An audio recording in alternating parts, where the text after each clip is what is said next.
Assalamualaikum warahmatullahi wabarakatuh. Baik, nama saya Lila Padilla. Pada video kali ini saya akan sedikit mereview materi, yaitu tentang deep learning, self assessment, per assessment, dan self reflection deep learning. Oke, materi yang pertama yang akan kita bahas itu ada deep learning. Nah, deep learning ini merupakan metode pendekatan yang diterapkan oleh individu dalam mempelajari suatu materi untuk mencapai hasil belajar. Nah, pada pendekatan belajar ini juga diklasifikasikan menjadi 3 jenis, yaitu ada pendekatan permukaan, yang kedua pendekatan mendalam, dan yang ketiga itu ada pendekatan strategi. Nah, di ketiga jenis pendekatan ini memiliki karakter yang berbeda-beda. Deep learning ini memiliki karakteristiknya tuh membuat peserta didik aktif berusaha untuk memahami materi atau subjek. Dengan karakteristik ini, dia mampu berinteraksi dengan penuh semangat, mampu memanfaatkan sumber-sumber yang telah diberikan, dan mengevaluasi beberapa besar pengaruhnya. Dengan karakteristiknya, mampu mengambil pandangan yang luas, menghubungkan ide suatu dengan yang lain, mengaitkan ide-ide baru bagi pengetahuan sebelumnya, dan juga berkaitan dengan konsep kehidupan sehari-hari, cenderung membaca dan belajar di luar. Ada juga pendekatan yang bisa kita pahami. Yang pertama itu pendekatan dalam belajar. Pendekatan dalam belajar itu pendekatan terhadap belajar yang mewujudkan dengan keinginan dan upaya mahasiswa untuk memahami dan mencari makna dari apa yang dipelajari. Selain itu, dalam deep learning, mahasiswa mencoba menghubungkan konsep-konsep yang sedang dipelajarinya dengan pemahaman yang sudah ada. Lalu ada pendekatan belajar permukaan. Nah, di pendekatan ini, mahasiswa belajar dengan disadari keinginan untuk menyelesaikan tugas dan menghafal informasi. Berbeda dengan pendekatan dalam. Dalam pendekatan permukaan, mahasiswa tidak membeda-bedakan antara ide-ide baru yang diperoleh dalam pembelajaran dengan pengetahuan yang sudah dimiliki sebelumnya, karena mahasiswa cenderung memperlakukan tugas sebagai sesuatu yang dipaksakan dari luar. Dengan demikian, pembelajaran dilakukan hanya sebatas memenuhi tugas dan tidak benar-benar pelajari substansi materi hingga aras filosofinya. Lalu ada pendekatan belajar pencapaian. Nah, biasanya pendekatan ini mahasiswa belajar dengan tujuan mendapatkan nilai ujian yang tinggi, pencapaian yang tinggi. Dengan demikian, hal-hal yang menjadi fokus belajar mahasiswa yang menggunakan pendekatan ini adalah materi-materi yang diprediksi akan didistribusikan dalam evaluasi. Lalu ada deep learning dalam assessment. Contohnya, pendekatan belajar dengan performa akademik pada mahasiswa kedokteran dapat dilakukan. Sebagaimana sebelumnya telah menunjukkan bahwa deep learning approach berkorelasi positif dengan performa akademik. Mahasiswa yang belajar dengan deep learning approach memiliki performa akademik yang baik. Lalu ada definisi self-assessment dan per-assessment. Assessment ini adalah tindakan dalam menilai diri sendiri dan membuat keputusan untuk langkah berikutnya.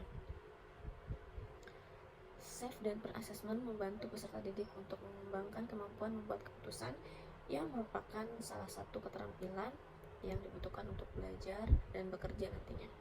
Selain itu, dari penerapan metode per-assessment, peserta didik dapat membangun pengetahuan dari umpan balik yang diberikan oleh peserta didik lainnya. Lalu ada tujuan self-assessment. Yang pertama ada peningkatan refleksi performa peserta didik. Lalu ada yang mengidentifikasi reaksi peserta didik terhadap self-assessment.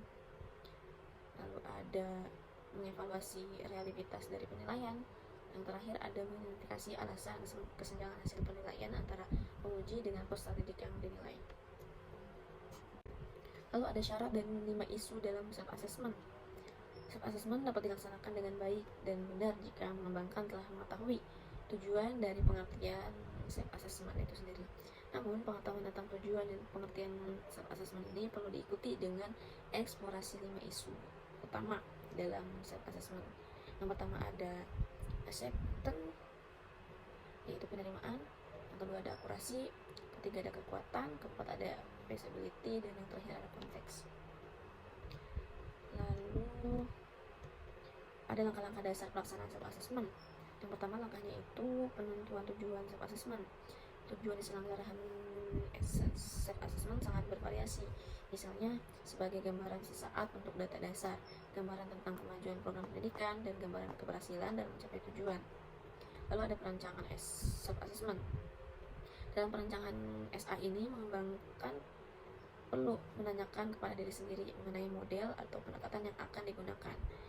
Nah, instrumen yang akan digunakan, teknik pengumpulan data, pelaksanaan SA-nya, dan waktu pelaksanaannya. Jawaban pertanyaan tersebut disusun secara sistematis yang nantinya akan menjadi suatu rancangan. Yang ketiga itu ada pengembangan instrumen. Nah, instrumen SA dikembangkan sesuai dengan jenis data yang dinilai. Data dapat berupa data kuantitatif dan kualitatif. Pengembangan pertanyaan dalam instrumen juga sangat bervariasi dan fleksibel sesuai dengan konteksnya. Lalu ada jenis-jenis self-assessment. Yang pertama ada intensive assessment. Intensive assessment ini merupakan asesmen eksperimental untuk menguji kesesuaian suatu kegiatan dengan hasil program. Yang kedua itu ada performance monitoring, yaitu kegiatan ini merupakan proses pengawasan terhadap jalannya suatu program dan tetap berdasarkan pada suatu tujuan yang akan dicapai. Selanjutnya ada performance oriented assessment. Nah, di jenis ini ditujukan untuk membantu para pemimpin dalam melakukan penelitian terhadap institusi, program, proyek, apakah telah mencapai kinerja secara optimal atau belum.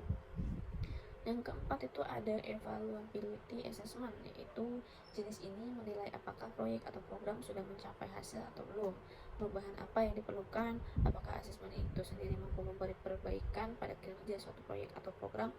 Nah, yang kelima itu ada rapid feedback assessment. Nah, di jenis ini merupakan suatu penelitian yang cepat terhadap kinerja program, apakah sudah sesuai dengan tujuan dan indikator yang telah ditetapkan.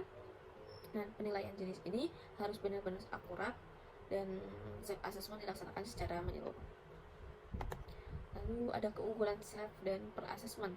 Keunggulan self dan per-assessment yaitu dapat memonitor, memotivasi kemajuan belajar baik oleh dosen maupun siswa dan meningkatkan proses elaborasi antara siswa dan dosen. Bertujuan agar mahasiswa dapat lebih aktif dalam proses belajar dan dapat meningkatkan kemampuan mahasiswa. Nah, self dan per-assessment sebagai penilaian formatif memberikan umpan balik sehingga dapat membantu mahasiswa dalam mengidentifikasi kekurangan dan memperbaikinya selama kegiatan belajar berlangsung. Ada per-assessment terdapat beberapa kelemahan, antaranya yang pertama itu kelemahannya siswa kurang mampu menilai rekannya. Yang kedua, hubungan persahabatan perasaan tidak suka lainnya mungkin akan mempengaruhi penilaiannya. Lalu siswa mungkin tidak suka dinilai oleh rekannya karena kemungkinan ada diskriminasi, kesalahpahaman, dan lain-lain sebagainya. Nah, di sini ada kekurangan atau kelemahannya. Lalu reflective learning. Nah, reflective learning ini menggunakan paradigma konstruktivitis yang melibatkan proses refleksi tentang apa yang dipelajari.